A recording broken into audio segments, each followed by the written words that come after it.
Mega Noticias con Paco Ramírez.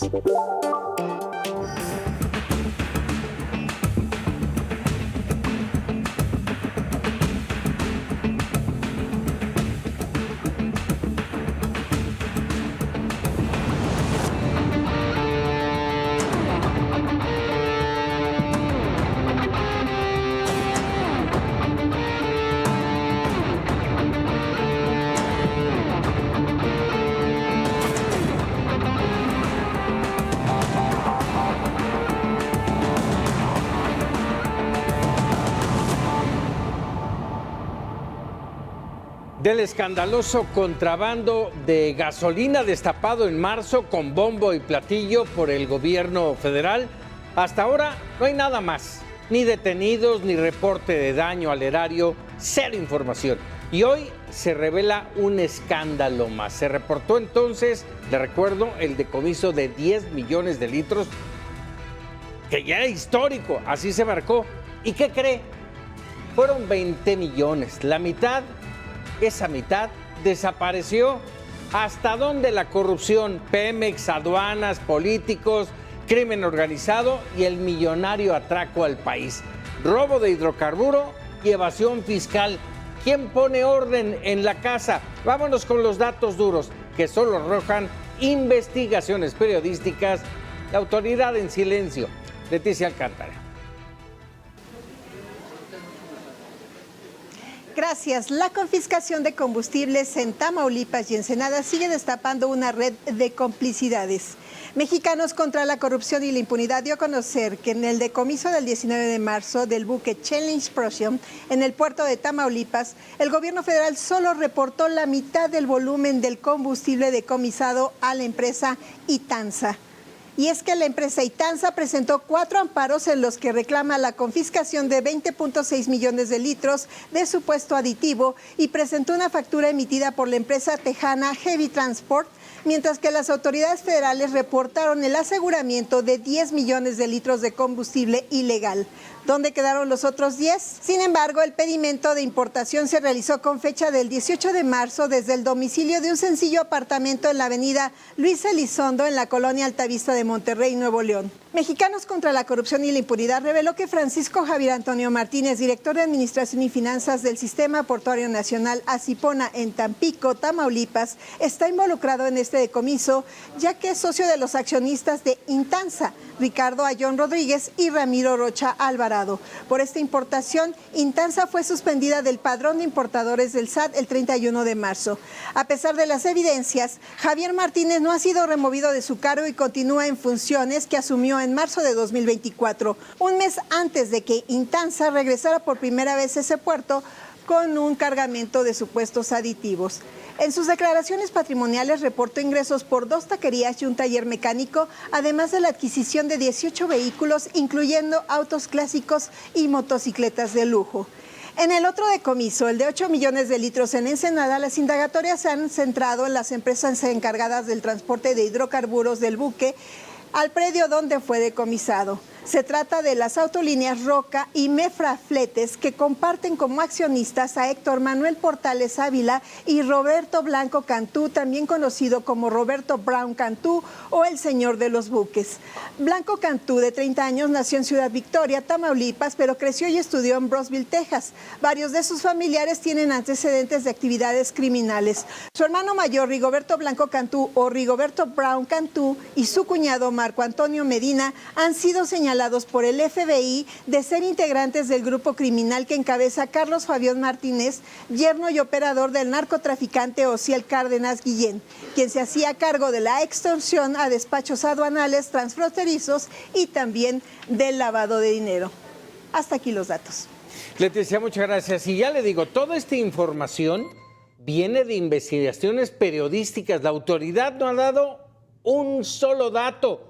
Y el hilo de la madeja de corrupción sigue dando y el escándalo ya estalló en los Estados Unidos. Así lo revela Código Magenta en su más reciente investigación sobre lo que ellos llaman el huachicol fiscal.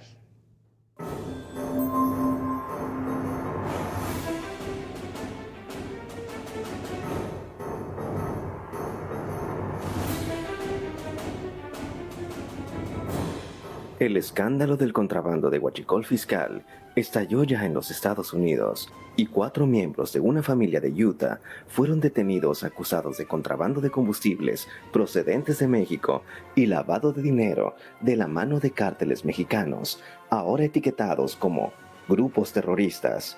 Se le buscan decomisar sus cuentas bancarias, en donde disponen de $300 millones.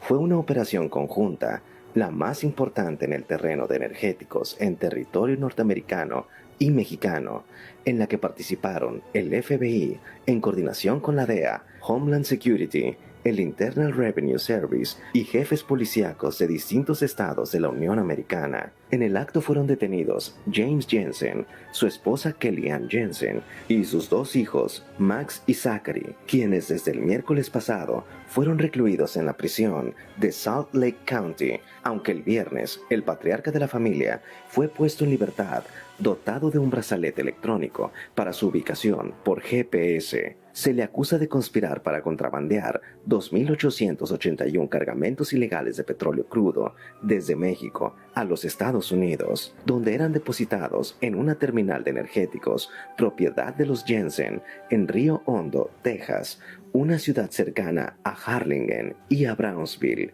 En la denuncia se estima que la familia movilizó recursos ilegales de México a Estados Unidos por $300 millones. El arresto de los 4 inculpados se dio en una residencia de 2.500 metros cuadrados ubicada en Sandy, Utah, propiedad de los presuntos contrabandistas y valuada en $9.1 millones. La acción fue de alto impacto, considerando que fue implementada por la U.S. Marshals Violent Fugitive Apprehension Team, derribando en su irrupción puertas y paredes de concreto. Textualmente, las acusaciones de la Corte de Distrito de Utah indican que la pareja Jensen y sus 2 hijos habrían conspirado para lavar el producto de la venta ilegal de petróleo crudo importado desde México. Los pagos de ese crudo eran enviados a empresas mexicanas que operaban solo a través de permisos de organizaciones criminales mexicanas. El arresto de la acaudalada familia ocurrió el mismo día en que fueron cateadas y clausuradas las oficinas y los depósitos de crudo de Arroyo Terminals ubicadas en Río Hondo, Texas. Desde ahí se despachaban en buques tanque el petróleo procedente de México y que más tarde era vendido a particulares de manera ilegal. La información fue dada a conocer por Sally Sparks, vocera de la DEA. Se reveló que la terminal tejana en la que se recibía y se despachaba el contrabando de crudo mexicano disponía de 3 hectáreas cercanas al arroyo Colorado, cuyas aguas eran utilizadas para efectuar sus maniobras con una flota de barcos con capacidad para transportar, cada uno, hasta 30,000 barriles de crudo o combustibles. El crudo era falsamente introducido de México a Estados Unidos como desechos de lubricantes de petróleo y destilados de petróleo.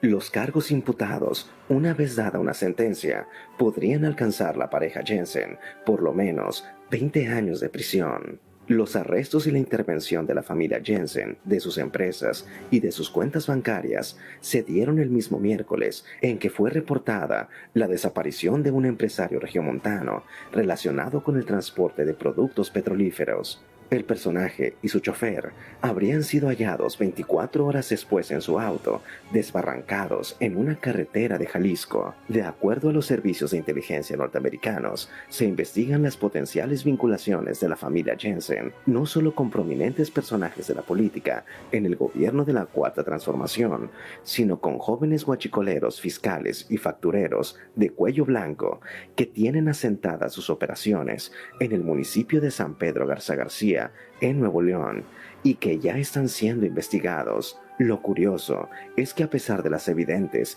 y reiteradas denuncias del tráfico del huachicol fiscal de Estados Unidos a México, solo existe el decomiso de un buque y algunas decenas de pipas en Ensenada y Altamira, sin que se hayan dado a conocer detenidos, involucrados, ni la confiscación de bienes. Con las detenciones y los decomisos, tanto de buques como el congelamiento de cuentas en Utah y Texas, el gobierno de Estados Unidos está exhibiendo la complicidad y la impunidad que imperan en México.